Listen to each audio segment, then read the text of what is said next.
Thank you, Ed, for that really wonderful and dynamic introduction.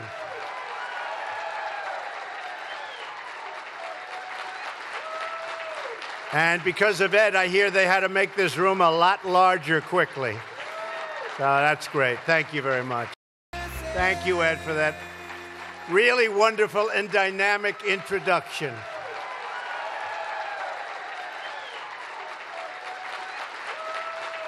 And because of Ed, I hear they had to make this room a lot larger quickly. So that's great. Thank you very much. Thank you, folks. And really, Ed's dedication and leadership and devotion to our country has really been spectacular. We appreciate it very much. I'd like to begin by providing a quick update on our economy. I don't think too many people in this room will be upset, but the stock market hit today 23,000. That's an all-time record high, so congratulations to everybody in our country. It's an incredible honor to be here tonight to celebrate this really wonderful foundation. Just a few months from now, you will mark the 45th anniversary of this esteemed institution.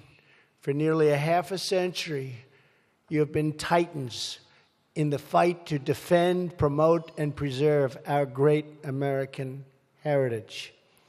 Few people have worked harder to protect this heritage than Ed Meese, a fearless defender of our Constitution. Where is Ed? Where is Ed? Thank you, Ed. And Mrs. Meese, thank you very much. Thank you. Thank you.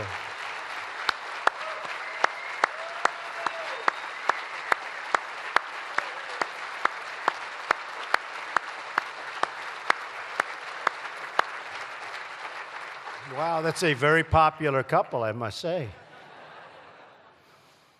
I also want to express my deep appreciation to the great Steve Moore, who is with us tonight. Steve, where is Steve? Steve has been fantastic. We've been working long and hard together.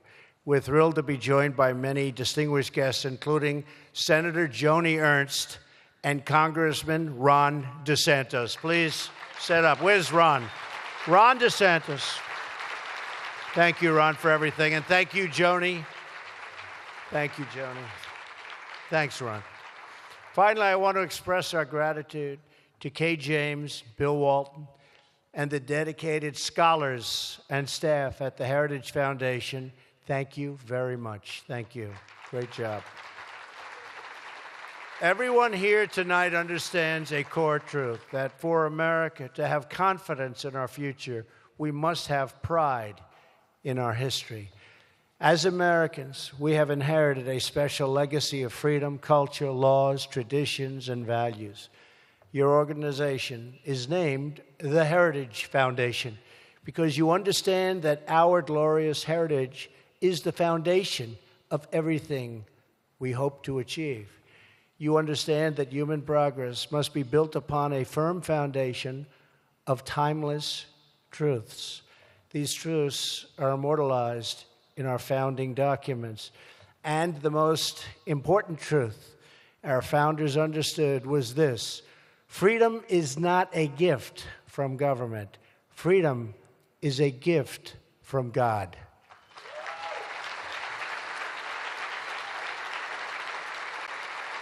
And that is why we're here tonight, to rededicate ourselves to the defense of our God-given rights.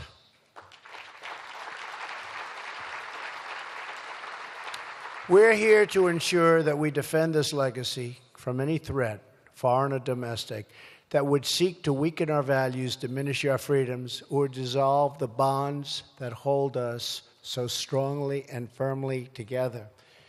As our nation has responded in recent weeks to a series of heartbreaking tragedies, from the catastrophic storms to the devastating wildfires to the horrific mass shooting in Las Vegas, We are reminded that no destructive force on earth is stronger than the courage, character, and love of the American people.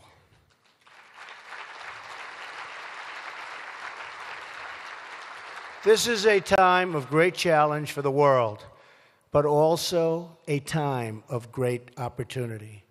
We can unleash the creative power of our citizens, unlock new frontiers in science and medicine, and usher in prosperity for communities all across our land.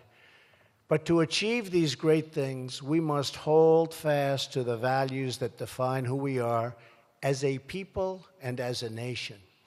Everyone here tonight is united by these same enduring beliefs. We believe that the Constitution is the greatest political document in human history, and that judges should interpret the Constitution as written.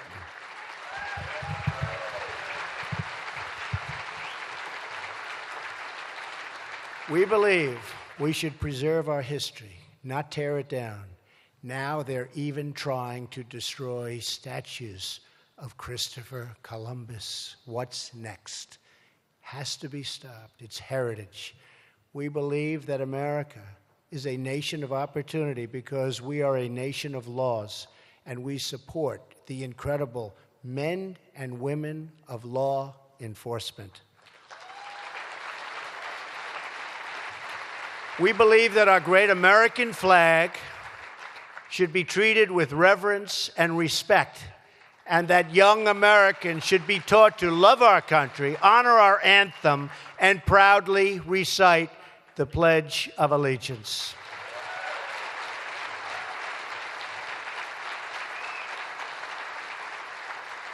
We believe that strong nations must have strong borders, and that our most important job is to serve the needs of America and the American people.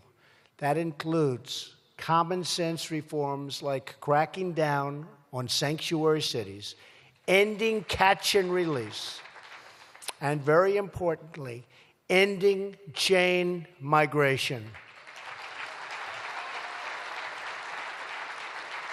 The loyal, hardworking citizens of our country deserve a government that shows them the same loyalty in return. Finally, we believe that the basis for international security and peace is mutual cooperation among independent and sovereign nations. This is the message I delivered in my address to the United Nations. I told the leaders in that hall that just like I expect, and we all understand this, and they finally understand it because there was a great misunderstanding, that just like I expect them to put the needs of their countries first, I will always put the needs of our country first.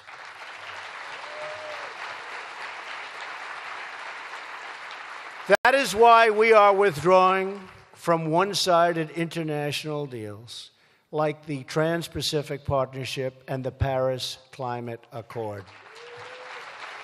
Devastating to our country if we would have gone into those deals. My administration is working to strengthen old alliances and form new friendships based on shared interests, shared goals, and shared values. As a demonstration of America's will, we have passed historic increases in defense spending. You saw that just last week.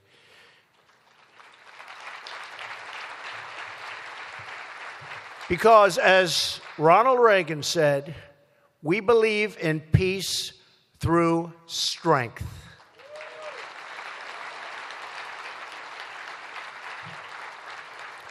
We've made historic strides in the fight against ISIS, dealing them one brutal defeat after another.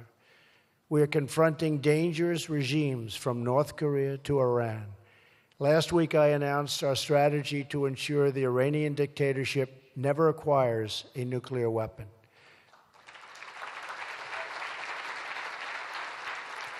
And we have imposed tough terrorism sanctions on Iran's Islamic Revolutionary Guard Corps. I also canceled the last administration's one-sided deal with the communist Cuban regime, and we will not lift sanctions until political and religious freedoms are restored for the Cuban people.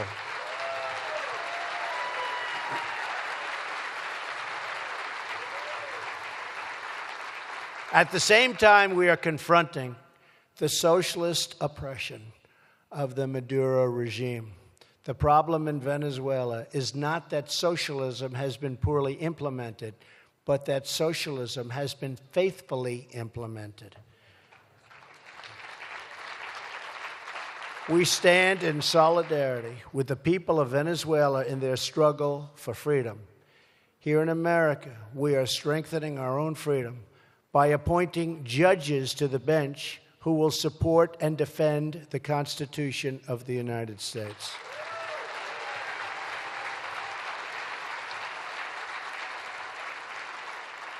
With your help, we have not only nominated, but confirmed the new Supreme Court Justice who is doing a spectacular job, Neil Gorsuch.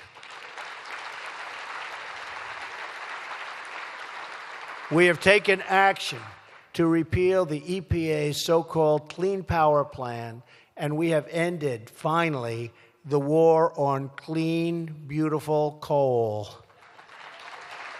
People going back to work. They're going back to work. Over the last 9 months, we have removed job-killing regulations at a record pace. In fact, in 9 months, we have done more, they say, than any president in history. And we're 9 months, and there's more to come. We have statutory guidelines. We have to go by a period of time, but there's much more to come. And I believe in regulation, but it has to be limited to what we need. We want clean water. We want clean air. It has to be fair. We also want, by the way, jobs. And our regulatory reductions are going to put more Americans back to work and more lobbyists out of work. I don't know, there could be some lobbyists in this room, sorry. Which is why regulatory reform is a crucial part of our drive to drain the swamp. On the economic front, we're upholding the legacy of America's greatest presidents, from Washington to Jackson to Lincoln, by defending American industry and defending our American workers. We want more products stamped with those beautiful words and letters, made in the USA.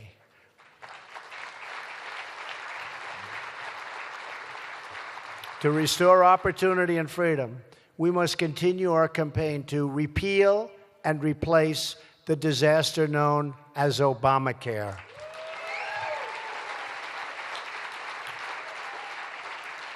And I've been hearing that phrase for 7 years. 7 years I've been hearing it. So have you. And I got here and I thought maybe when I sit down at that desk the first day, January 20th, I'll have something to sign. Not as easy as we thought, but we're going to get it done. You watch.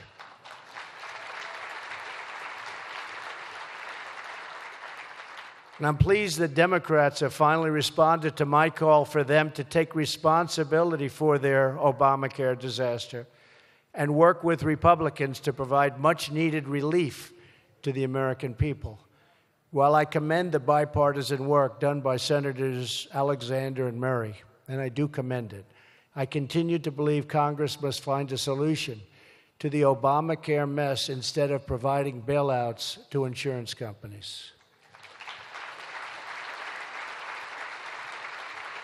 After many, many years of government obstructing job creation, you have now an administration that promotes job creation and celebrates the dignity of work.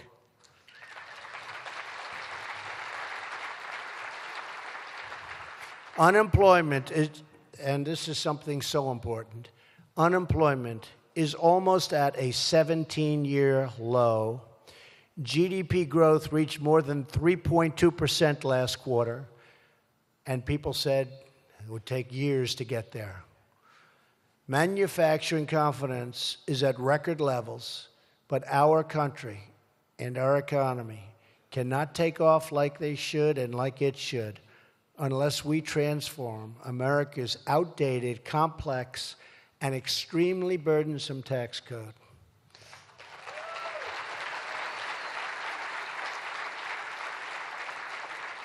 The Great Heritage Foundation has been at the center of several incredible tax cuts in American history.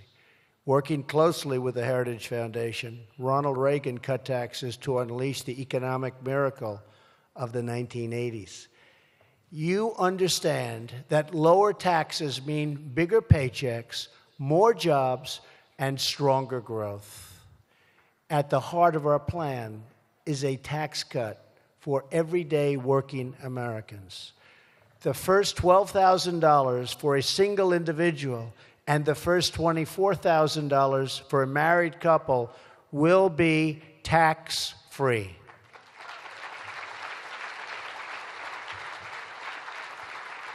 We are nearly doubling the zero bracket, and we substantially increase the child tax credit for working families, which so many people want, including my daughter, Ivanka.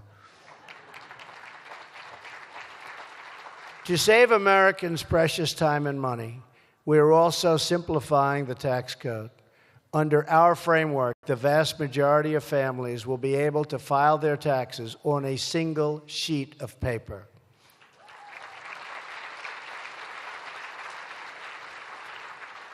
In addition to simplification, the other pillar of our tax plan is reducing our crushing business tax so that we can restore America's competitive edge.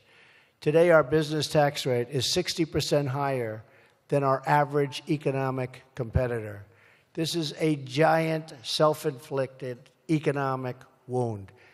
That is why we will cut the corporate tax rate from 35% all the way down to not more than 20%, way below our average competition out there in this very competitive world. And for small businesses that file taxes as sole proprietors, S corporations or partnerships, we will cap the top tax rate at a maximum of 25%.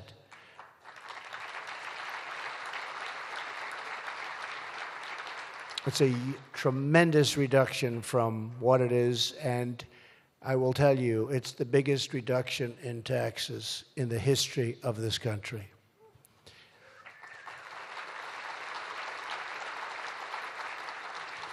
For the more than 30 million American small businesses in America, our plan cuts their top marginal rate by about 40%. This will be the lowest top marginal rate and income tax rate for small and medium-sized businesses in more than 80 years. To maximize job creation for at least the next 5 years, we will allow our companies and our manufacturers to expense the full cost of new equipment in the year they buy it. 1 year, it's written off.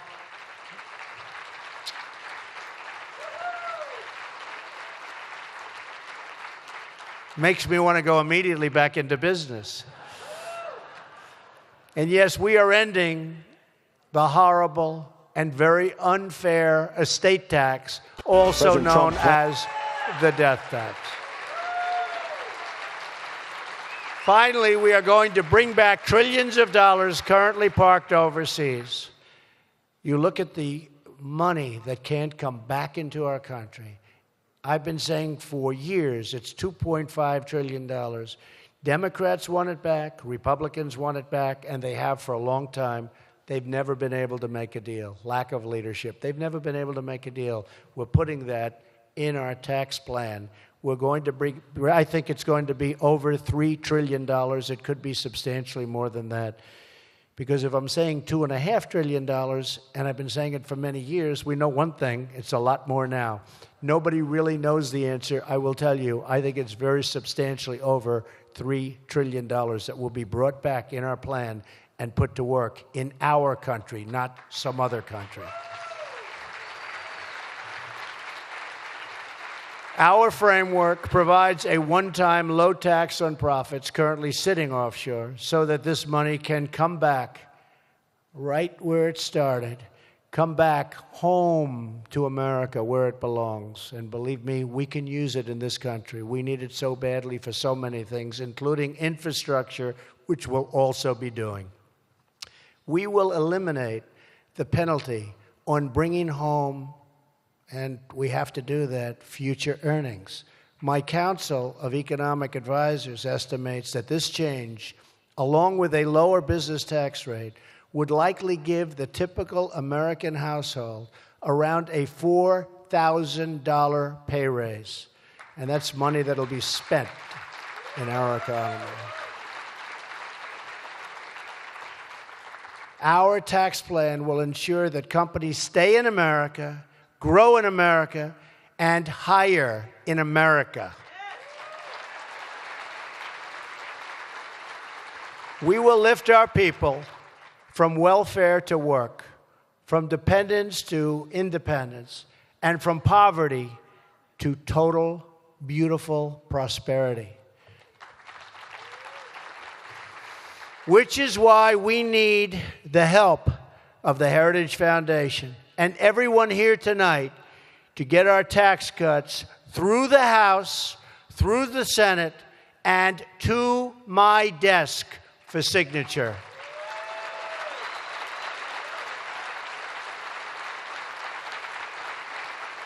So you've got to call up your local senator and say, Senator, don't give him a hard time.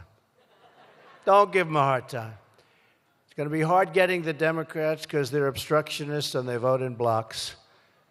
But if we get the Republicans we need, which is virtually every single one of them, because that's what we need, we will get that largest tax cut in the history of our country. And you will see things happen like have never happened before. We will have employment, we will have jobs, we will have companies moving back into our country, and we certainly won't have companies leaving anymore, that I can tell you. So get your senator, call your congressman. You don't have to call Ron. I think Ron's okay, right, Ron? You're okay? Good. Ron's good. Most of them are good. But there are a couple. I think we're going to get there, Ron. Ron is incredible.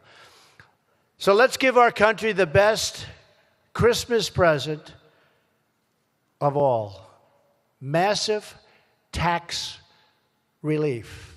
And speaking of Christmas, yes? You want to hear it?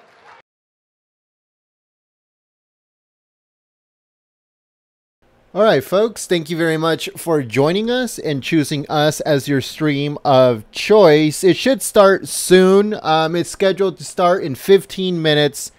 So we are in the process of getting the footage from inside the White House. So don't go anywhere, and please share this stream. Make sure you guys also give it a thumbs up. And if you are new, subscribe to the channel. The speech is set to start again in around 15 minutes. So we will have it here live. Thank you very much for watching. Like I said, give it a thumbs up and share the stream. I'll see you guys on the chat. That in our tax plan, we're going to bring, I think it's going to be over $3 trillion. It could be substantially more than that. Because if I'm saying $2.5 trillion, and I've been saying it for many years, we know one thing, it's a lot more now. Nobody really knows the answer. I will tell you, I think it's very substantially over $3 trillion that will be brought back in our plan and put to work in our country, not some other country. Our framework provides a one-time low tax on profits currently sitting offshore so that this money can come back right where it started, come back home to America where it belongs. And believe me, we can use it in this country. We need it so badly for so many things, including infrastructure, which we'll also be doing. We will eliminate the penalty on bringing home, and we have to do that, future earnings. My Council of Economic Advisors estimates that this change, along with a lower business tax rate, would likely give the typical American household around a $4,000 $4,000 pay raise. And that's money that'll be spent in our economy. Our tax plan will ensure that companies stay in America, grow in America, and hire in America. We will lift our people from welfare to work, from dependence to independence, and from poverty to total, beautiful prosperity. Which is why we need the help of the Heritage Foundation and everyone here tonight to get our tax cuts through the House, through the Senate, and to my desk for signature.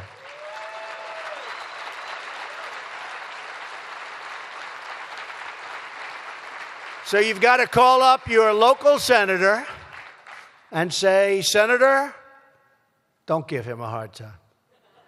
Don't give him a hard time. It's going to be hard getting the Democrats because they're obstructionists and they vote in blocks.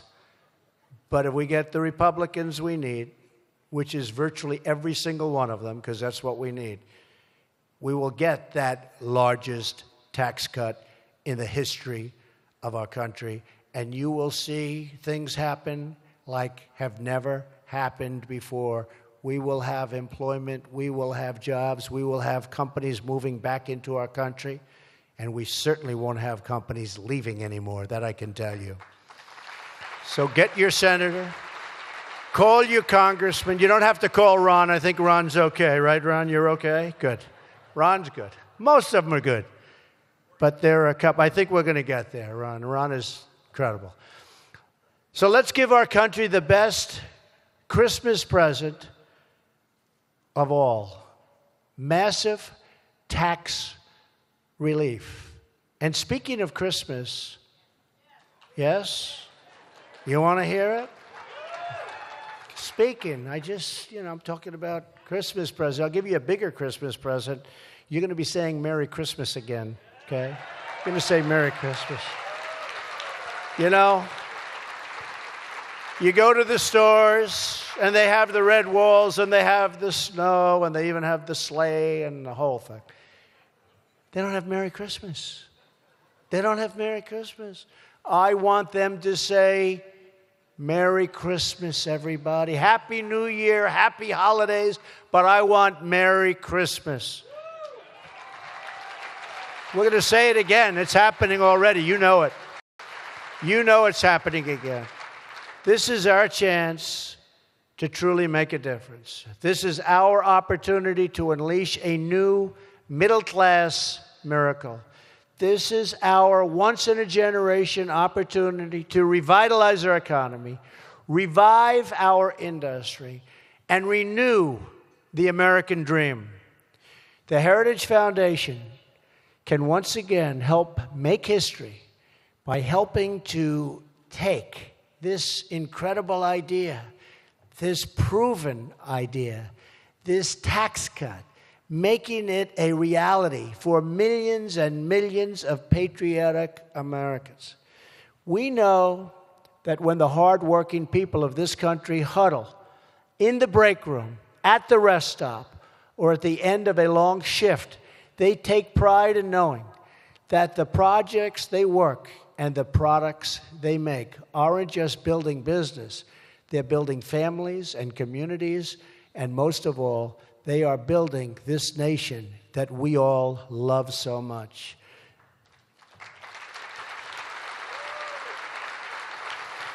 The fact is, the soul of a country is found in its people, and we owe it to our citizens to provide them with a future of opportunity where they can earn a living with dignity and purpose. We want every parent to be able to care for their children, and we want every child to know a future opportunity, and we want them to have security, and we want them to have hope. We have it in our power to build this future together, and we will build upon the firm foundation of our great American heritage. As long as we remember who we are and what we are fighting for, then we will never, ever fail. And as long as we have pride in our country, confidence in our future, and faith in our God, then our best days are yet to come. Our values will endure, our communities will flourish, our people will prosper, and America, the land we love, will thrive as never, ever before. Thank you to the Heritage Foundation.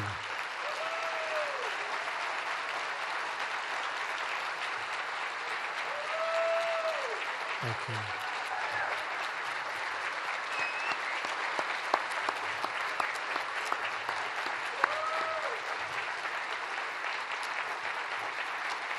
Thank you very much.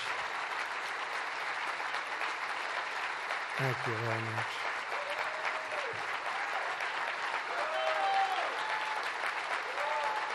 Thank you very much. Thank you to the Heritage Foundation, and thank you to everyone here tonight. Thank you to every American whose hard work and patriotism makes our country run. Thank you, Ralph. He said we got 81% of the vote. I want to know, who are the 19%? Who are they? Where do they come from? Thank you, Ralph, for that really kind introduction and for your great leadership. It's wonderful to be back here with all of my friends. It is the 5th time. Who would have known this was going to happen? But we had a feeling, didn't we?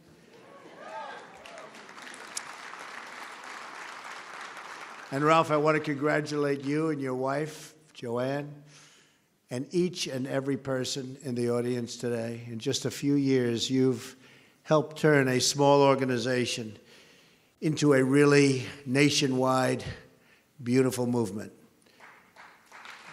True, so true. And what you have achieved is extraordinary. I've spoken to this group so much, so often. I'll be back. Most recently, 1 year ago this week, when I came here to ask for your support, your help, and your prayers. And wow, did you deliver.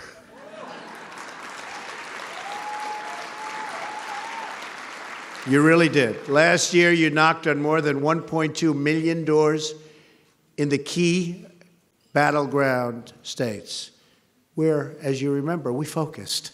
Supposed to be focusing on those states. You sent 22 million pieces of mail, shared 16 million videos, and made 10 million phone calls. That's something. And I'm honored by your incredible support and grateful for your commitment to our shared cause. Thank you for all that you do. Thank you very much. Thank you.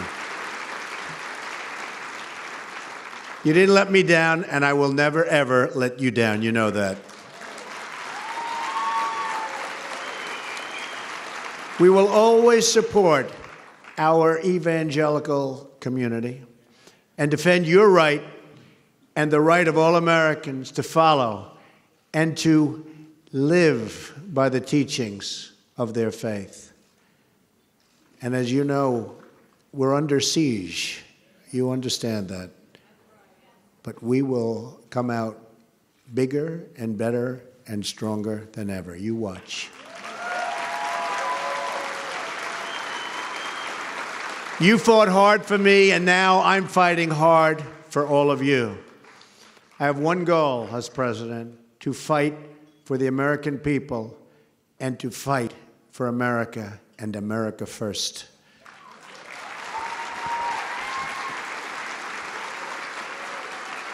We are going to battle for every American who has lost a job, for every family who has lost a loved one, for every American of faith who has lost their rights and lost their freedom. The forgotten men and women will never, ever be forgotten again. You know about that. Remember they said, where did all these people come from? And you know what? They're still trying to figure it out. They don't get it.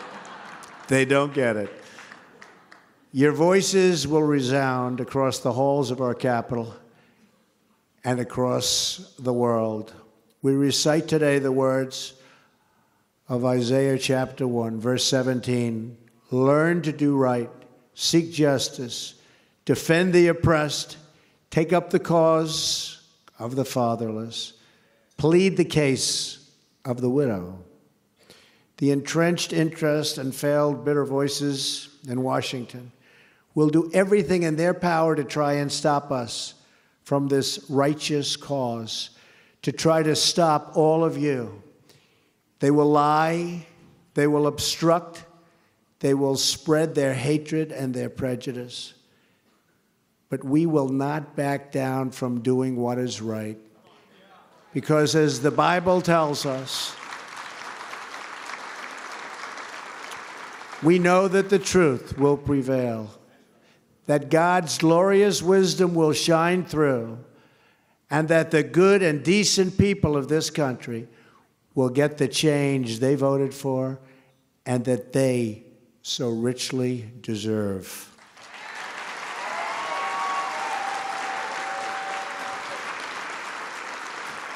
Nothing worth doing ever came easy, but we know how to fight better than anybody, and we never, ever would give up, and we don't give up. We are winners, and we are going to fight and win and have an unbelievable future.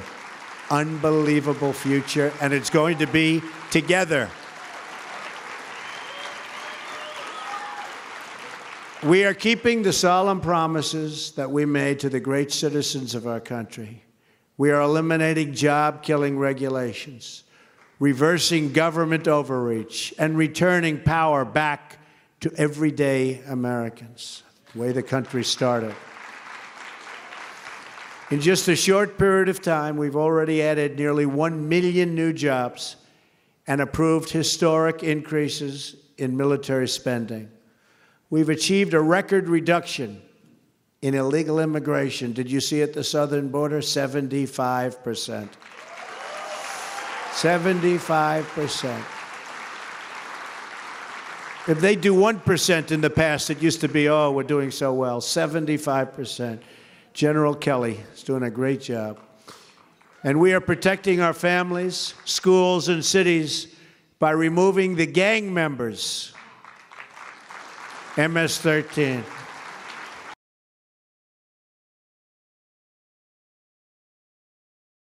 All right, folks, so we got footage from inside the White House. I'm going to be putting it on your screen in just 1 second. Thank you very much for joining us. Please share the stream, and it should start soon. Thank you.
Ladies and gentlemen,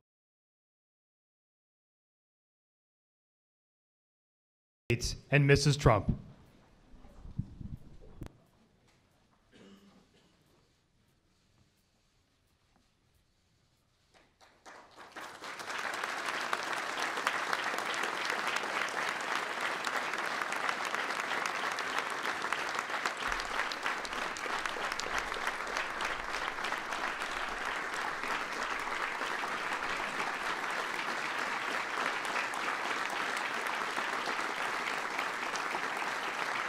Thank you.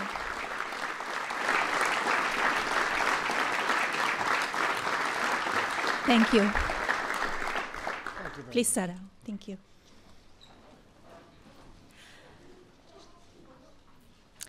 Thank you all for being here today. It touches my heart to see the many familiar faces of the people I have been lucky to get to know over the last few months. Thank you for the time and strength it takes for each of you to tell your stories. We are here today because of your courage. The opioid epidemic has affected more than 2 million Americans nationwide, and sadly, the number continues to rise. We lost more than 175 Americans to overdoses every day, and millions more are struggling with addiction. As many of you know, addiction affects children in many different ways, and I have recently taken a larger interest in what I can do to help fight this epidemic.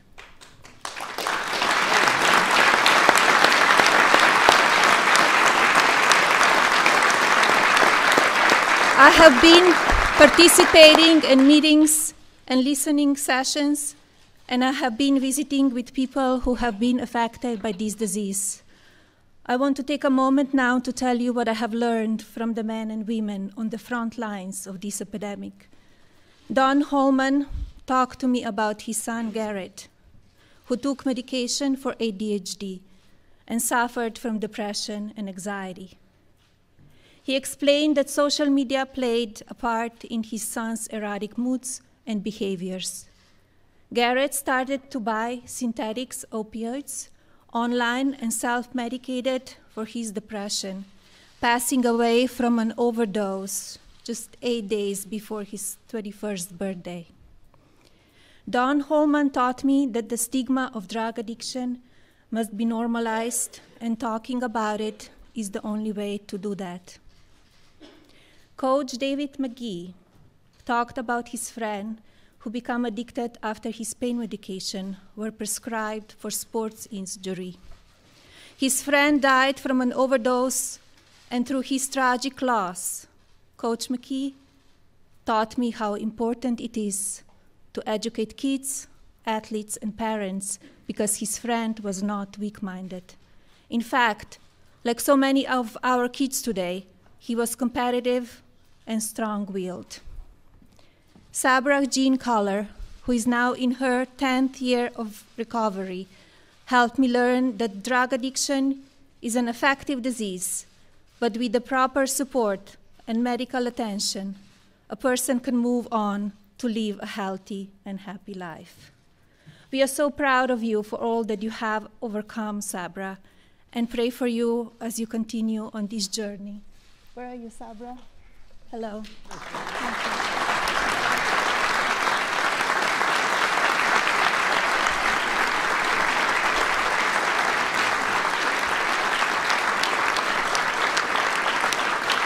When I had the honor of visiting Lily's Place in West Virginia, a recovery center for infants born addicted to drugs, I learned that to help babies succeed, we must help their parents succeed.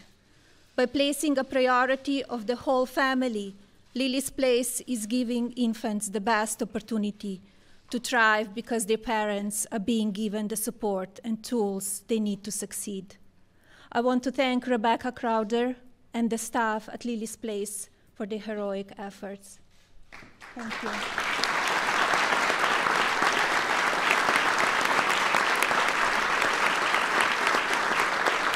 I have learned so much from those brave enough to talk about this epidemic, and I know there are many more stories to tell. But what I found to be the common theme with all of these stories is that this can happen to any of us. Drug addiction can take your friends, neighbors, or your family. No state has been spared, and no demographic has been untouched, which is why my husband and his administration has dedicated itself to combating this health crisis by using every resource available. I'm so proud to support him today as he sees this commitment through.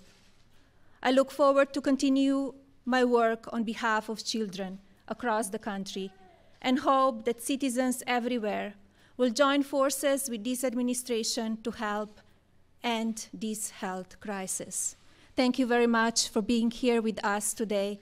God bless you all, and God bless the United States of America.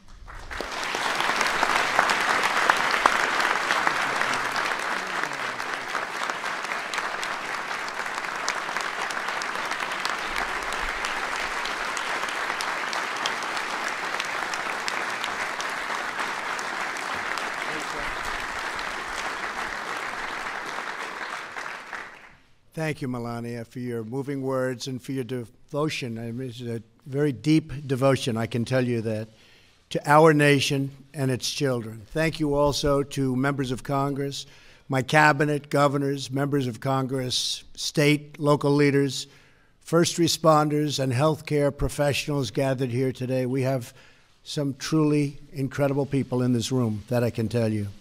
Most importantly, we acknowledge the families present who have lost a cherished loved one. As you all know from personal experience, families, communities, and citizens across our country are currently dealing with the worst drug crisis in American history, and even, if you really think about it, world history. This is all throughout the world. The fact is, this is a worldwide problem. This crisis of drug use, addiction, and overdose deaths in many years, it's just been so long in the making. Addressing it will require all of our effort, and it will require us to confront the crisis in all of its very real complexity. Last year, we lost at least 64,000 Americans to overdoses. That's 175 lost American lives per day. That's 7 lost lives per hour in our country. Drug overdoses are now the leading cause of unintentional death in the United States by far. More people are dying from drug overdoses today than from gun homicides and motor vehicles combined. Think of it, motor vehicle crashes, gun homicides, more people by far from drug overdoses. These overdoses are driven by a massive increase in addiction to prescription painkillers, heroin, and other opioids. Last year, almost 1 million Americans used heroin, and more than 11 million abused prescription opioids. The United States is by far the largest consumer of these drugs, using more opioid pills per person than any other country by far in the world. Opioid overdose deaths have quadrupled since 1999 and now account for the majority of fatal drug overdoses. Who would have thought? No part of our society, not young or old, rich or poor, urban or rural, has been spared this plague of drug addiction and this horrible, horrible situation that's taken place with opioids. In West Virginia, a truly great state, great people, there is a hospital nursery where 1 in every 5 babies spends its first days in agony. Because these precious babies were exposed to opioids or other drugs in the womb, they endure nausea, pain, anxiety, sleeplessness, and troubling eating, just the same as adults undergoing detox. Some of these children will likely lose one or both of their parents to drug addiction and overdose. They will join the growing ranks of America's opioid orphans. Such beautiful, beautiful babies. Beyond the shocking death toll, the terrible measure of the opioid crisis includes the families ripped apart and, for many communities, a generation of lost potential and opportunity. This epidemic is a national health emergency. Unlike many of us, we've seen, and what we've seen in our lifetimes, nobody has seen anything like what's going on now. As Americans, we cannot allow this to continue. It is time to liberate our communities from this scourge of drug addiction. Never been this way. We can be the generation that ends the opioid epidemic. We can do it.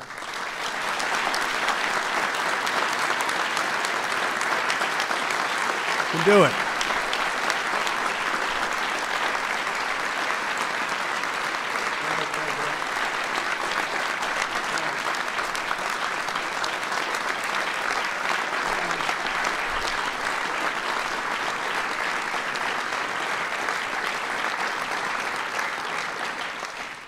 That is why, effective today, my administration is officially declaring the opioid crisis a national public health emergency under federal law, and why I am directing all executive agencies to use every appropriate emergency authority to fight the opioid crisis. This marks a critical step in confronting the extraordinary challenge that we face. As part of this emergency response, we will announce a new policy to overcome a restrictive 1970s-era rule that prevents states from providing care at certain treatment facilities with more than 16 beds for those suffering from drug addiction.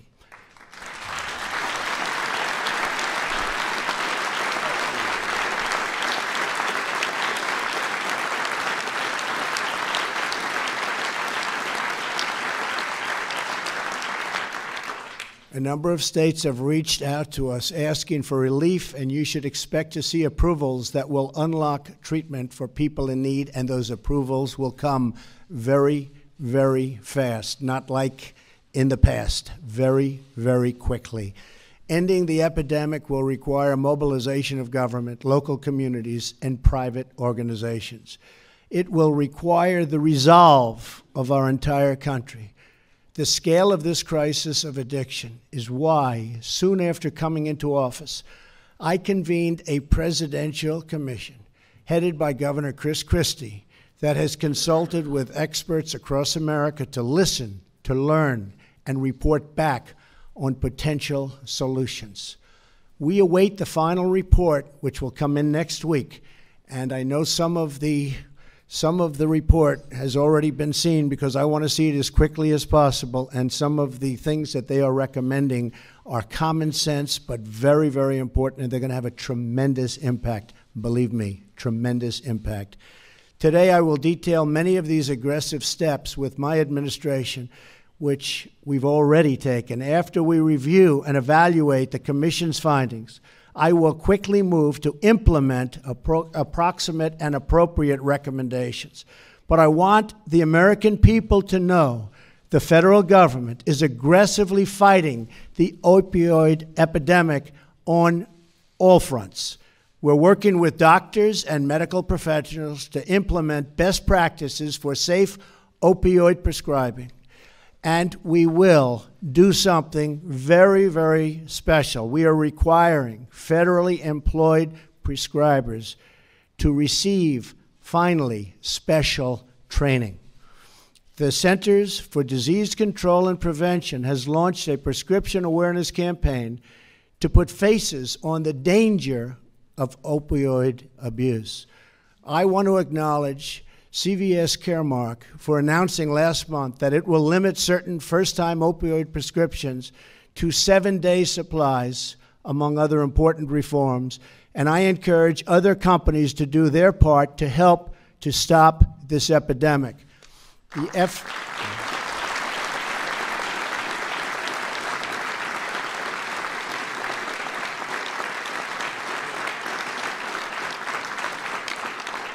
The FDA is now requiring drug companies that manufacture prescription opioids to provide more training to prescribers and to help prevent abuse and addiction, and has requested that one especially high-risk opioid be withdrawn from the market immediately.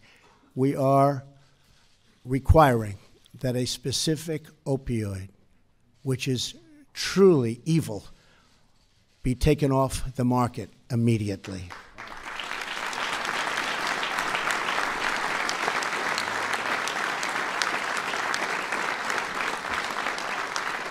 The U.S. Postal Service and the Department of Homeland Security are strengthening the inspection of packages coming into our country to hold back the flood of cheap and deadly fentanyl, a synthetic opioid manufactured in China and 50 times stronger than heroin.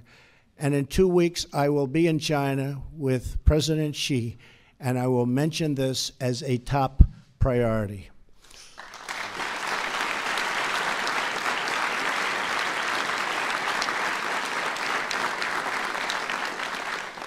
And he will do something about it. I am also pleased to report that for the first time, the Department of Justice has indicated major Chinese drug traffickers for and they have really put very, very strong clamps on them. They've indicted them, the drug traffickers, for distributing fentanyl into the United States. So, Jeff, thank you very much. Good job. Good job.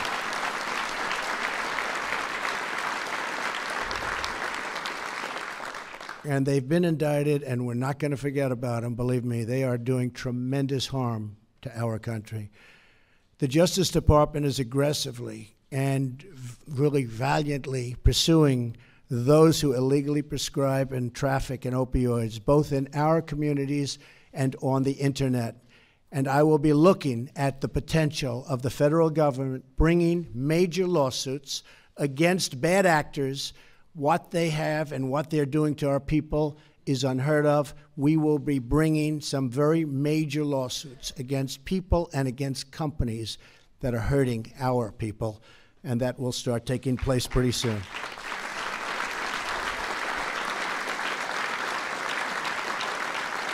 We're also supporting first responders and medical professionals access to the tools they need to prevent deaths through life-saving overdose medications.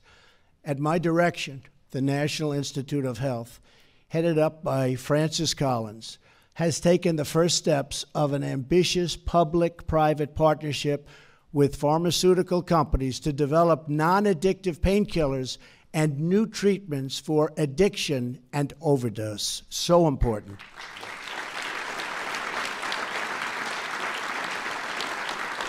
I will be pushing the concept of non-addictive painkillers very, very hard. We have to come up with that solution. We give away billions and billions of dollars a year, and we're going to be spending lots of money on coming up with a non-addictive solution. We will be asking Dr. Collins and the NIH for substantial resources in the fight against drug addiction. One of the things our administration will be doing is a massive advertising campaign to get people, especially children, not to want to take drugs in the first place, because they will see the devastation and the ruination it causes to people and people's lives. Watch what happens if we do our jobs, how the number of drug users and the addicted will start to tumble downward over a period of years. It will be a beautiful thing to see. I learned myself. I had a brother, Fred, great guy, best looking guy, best personality, much better than mine. But he had a problem. He had a problem with alcohol. And he would tell me, don't drink, don't drink. He was substantially older, and I listened to him, and I respected, but he would constantly tell me, don't drink. He'd also add, don't smoke. But he would say it over and over and over again. And to this day, I've never had a drink. And I have no longing for it. I have no interest in it. To this day, I've never had a cigarette. Don't worry, those are only two of my good things. I don't want to tell you about the bad things. There's plenty of bad things, too. But he really helped me. I had somebody that guided me, and he had a very, very, very tough life because of alcohol, believe me. Very, very tough, tough life. He was a strong guy, but it was a tough, tough thing that he was going through. But I learned because of Fred. I learned. And that's what I think is so important. This was an idea that I had, where if we can teach young people not to take drugs, just not to take them. When I see friends of mine that are having difficulty with not having that drink at dinner, where it's literally almost impossible for them to stop, I say to myself, I can't even understand it. Why would that be difficult? But we understand why it is difficult. The fact is, if we can teach young people and people generally not to start, it's really, really easy not to take them. And I think that's going to end up being our most important thing. Really tough, really big, really great advertising. So we get to people before they start, so they don't have to go through the problems of what people are going through. Thank you. Thank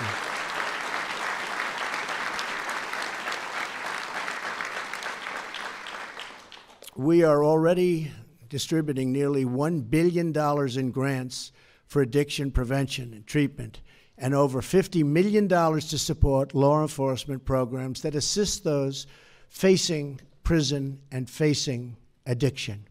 We have also launched an $81 million partnership to research better pain management techniques for our incredible veterans. And soon,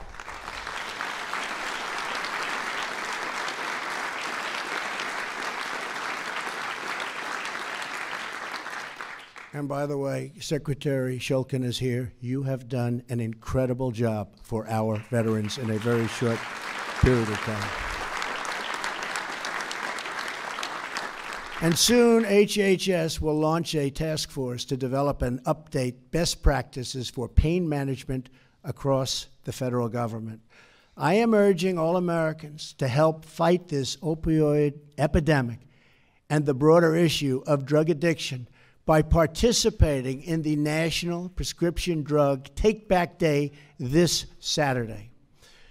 When you can safely turn in these dangerous and horrible drugs for disposal, that will be a wonderful, wonderful period of time for you. All of these actions are important parts of my administration's larger effort to confront the drug addiction crisis in America and confront it head on, straight on, strong. We're going to do it. We're going to do it. For too long, we have allowed drugs to ravage American homes, cities, and towns. We owe it to our children and to our country to do everything in our power to address this national shame and this human tragedy. We must stop the flow of all types of illegal drugs into our communities.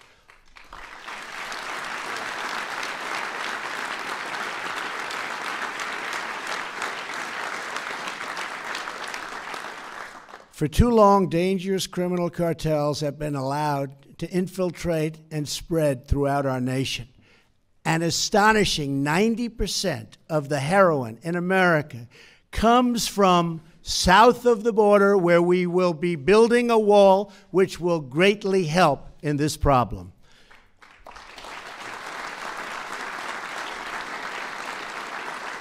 Will have a great impact. My administration is dedicated to enforcing our immigration laws, defending our maritime security, and securing our borders. We also have to work with other countries to stop these drugs where they originate. We have no choice.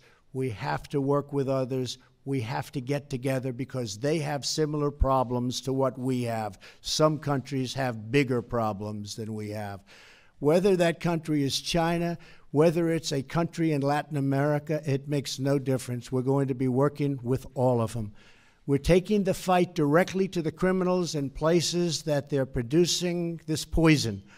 Here in America, we are once again enforcing the law, breaking up gangs and distribution networks, and arresting criminals who peddle dangerous drugs to our youth. In addition, we understand the need to confront reality right smack in the face that millions of our fellow citizens are already addicted. That's the reality. We want them to get help they need. We have no choice but to help these people that are hooked and are suffering so they can recover and rebuild their lives with their families. We're committed to pursuing innovative approaches that have been proven to work, like drug courts. Our efforts will be based on sound metrics and guided by evidence and guided by results. This includes making addiction treatment available to those in prison and to help them eventually re-enter society as productive and law-abiding citizens. Finally, we must adopt the most common sense solution of all to prevent our citizens from becoming addicted to drugs in the first place.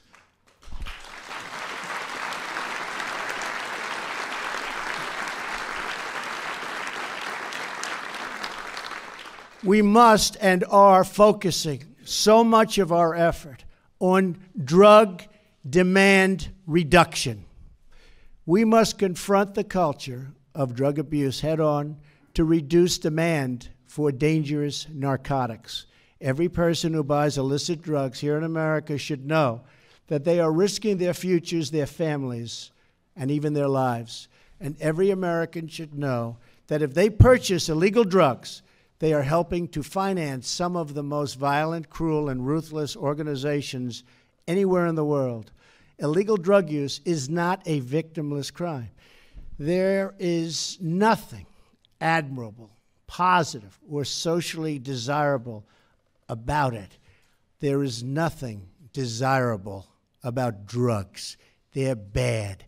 We want the next generation of young Americans to know the blessings of a drug-free life. In this enormous struggle against drug addiction and opioid epidemic, it really is that. It is an epidemic. Our greatest hope is the same as it has always been. Through every trial America has encountered throughout our history, the spirit of our people and the strength of our character, we win. Each of us has a responsibility to this effort. We have a total responsibility to ourselves, to our family, to our country, including those who are struggling with this addiction. Each of us is responsible to look out for our loved ones, our communities, our children, our neighbors, and our own health. Almost every American has witnessed the horrors of addiction, whether it's through their own struggle or through the struggle of a friend, a coworker, a neighbor, or, frankly, a family member. Our current addiction crisis, and especially the epidemic of opioid deaths, will get worse before it gets better, but get better it will. It will take many years and even decades to address this scourge in our society, but we must start in earnest now to combat national health emergency. We are inspired by the stories of everyday heroes who pull their communities from the depths of despair through leadership and through love. Fire Chief Dan Goonan of New Hampshire, great state, runs a program, Safe Station, which allows drug-dependent residents to seek help at fire stations at any time. Jesse and Cindy Swafford of Dayton, Ohio, have provided a loving, stable home to children affected by the opioid crisis. I am calling on every American to join the ranks of guardian angels like Chief Noonan and the Swaffords, who help lift up the people of our great nation. Together, we will care for our citizens, our children, and our orphans, and you know what I'm going to say, our foster youth. So many, but we're going to lift them up and we're going to take care of them. We will work to strengthen vulnerable families and communities, and we will help to build and grow a stronger, healthier, and drug-free society. Together, we will face this challenge as a national family with conviction, with unity, and with a commitment to love and support our neighbors in times of dire need. Working together, we will defeat this opioid epidemic. It will be defeated. We will free our nation from the terrible affliction of drug abuse. And yes, we will overcome addiction in America.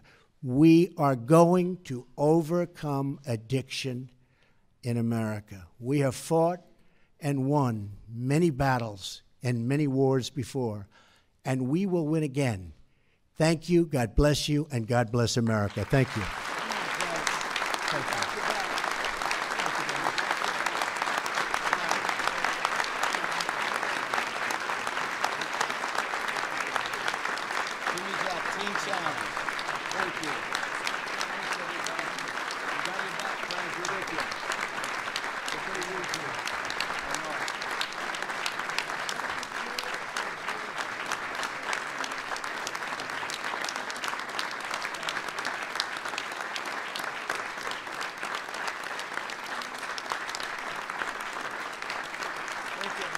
Thank you.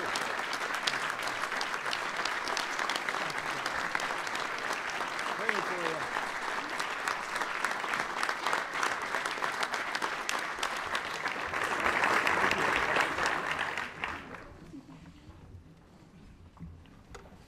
So, this is very important.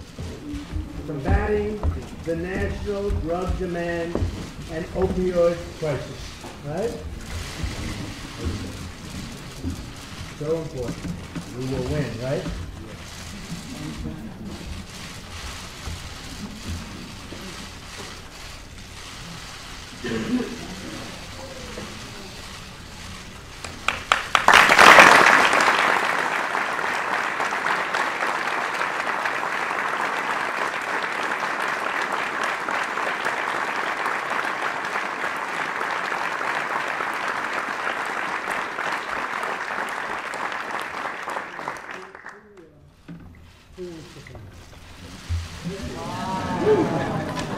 Should we give one maybe Chris Christie? Where is Chris? Come on over here.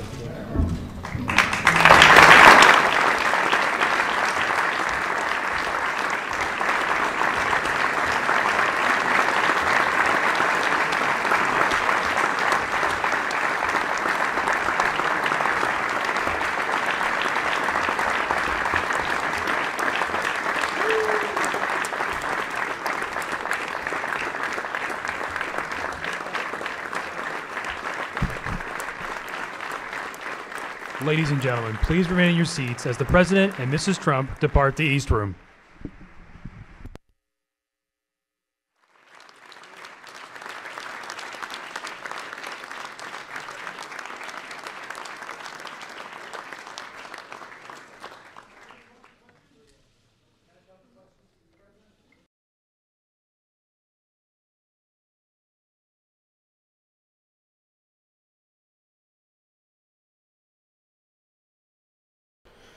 All right, folks, thank you very much for joining us and choosing us as your stream of choice. My name is Jen. I'm from Golden State Times. I am the host of the stream.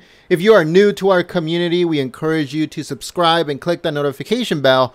We cover everything that has to do with politics, with President Trump and the administration, breaking news, upcoming news, all that stuff is all covered here at Golden State Times.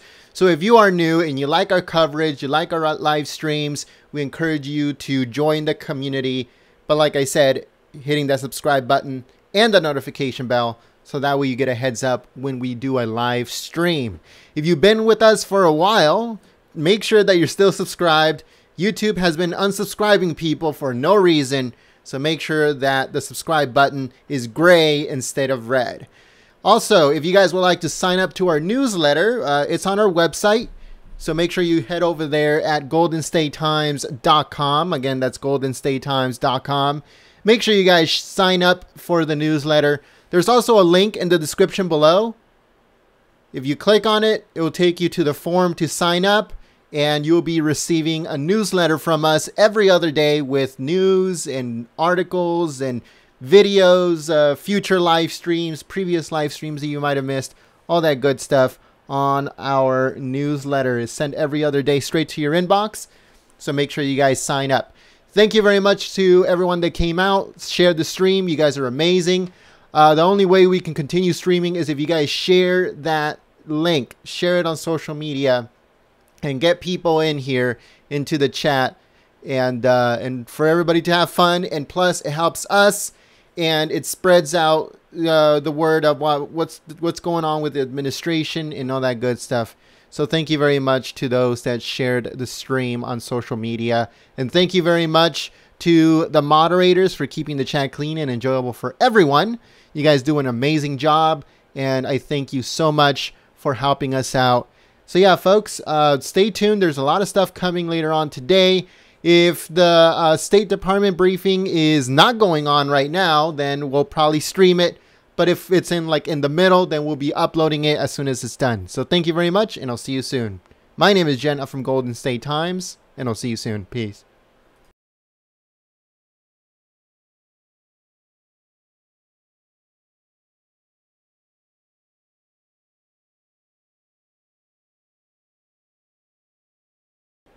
Someone asked on the chat if there's a Sarah Sanders press briefing today. No, there's not a briefing today. There might be one tomorrow, but we're not 100% sure. So check back on the channel later on today.